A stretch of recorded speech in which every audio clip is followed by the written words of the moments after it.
بسم اللہ الرحمن الرحیم۔ دبئی سے الطاف بھائی نے سوال کیا ہے کہ صلاۃ اوابین کے بارے میں تفصیل سے بتا دیں کہ یہ کسے کہتے ہیں اور اس کی فضیلت کیا ہے۔ دیکھیں، صلاۃ اوابین عام طور پر تو مغرب کے بعد 6 رکعتیں جو پڑھتے ہیں نوافل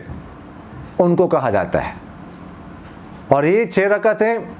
محقق قول تو یہی ہے، محققین کا قول تو یہ ہے کہ یہ جو مغرب کے بعد سنت مؤکدہ ہے 2 رکعتیں، یہ سنتوں سمیت 6 رکعتیں ہیں۔ لیکن بعض حضرات اور اکثر حضرات کی رائے ہے کہ نہیں، سنتوں کے علاوہ یہ 6 رکعتیں ہیں۔ بہرحال احتیاط اسی میں ہے کہ سنتوں کے علاوہ 6 رکعتیں پڑھی جائے، یہ بہتر ہے۔ تو یہ 6 رکعتیں کم سے کم ہے، اور زیادہ سے زیادہ 20 رکعتیں ہیں۔ حدیث شریف میں آتے ہیں حضور اقدس صلی اللہ علیہ وسلم کا ارشاد مبارک ہے کہ مغرب کے بعد کوئی شخص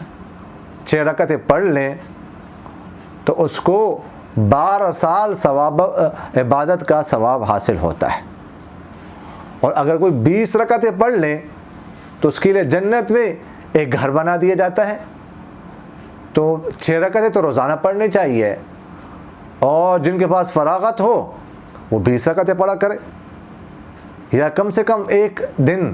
ہفتے میں 20 رکعتیں بھی پڑھا کریں، مثلا جمعرات کو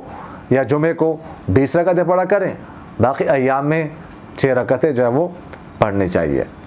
تو یہ جو مشہور ہے صلاۃ اوابین، اوابین کا معنی رجوع کرنے والوں کی نماز، عرف میں تو یہ ہے، لیکن حدیث شریف میں صلاۃ اوابین چاشت کی نماز کو کہا جاتا ہے،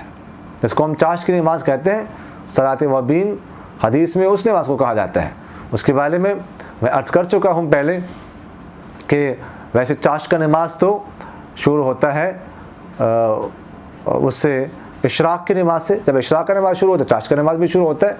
لیکن افضل وقت یہ ہے کہ 1/4 وقت گزرنے کے بعد جو ہے وہ چاشت کی نماز پڑھی جائے، جب گرمی اچھی طرح جو ہے وہ دھوپ نکلے تب پڑھی جائے۔ حدیث شریف میں آتا ہے کہ اس وقت پڑھنی چاہیے جب دھوپ جو ہے نا وہ اونٹ کے بچے کے پیر کو جلانے لگے، اس کے پیر جلنے لگ جائے، تو اس وقت یہ نماز پڑھنی چاہیے، افضل وقت ہے۔ باقی ختم ہوتا ہے چاشت کا وقت زوال کے ساتھ، اور اسی طرح اشراق کا وقت بھی زوال کے ساتھ ختم ہوتا ہے۔ تو خلاصہ یہ ہے کہ حدیث شریف میں تو صلاۃ اوابین چاشت کی نماز کو کہا جاتا ہے، لیکن جو مشہور ہے لوگوں میں وہ مغرب کے بعد کی جو نماز ہے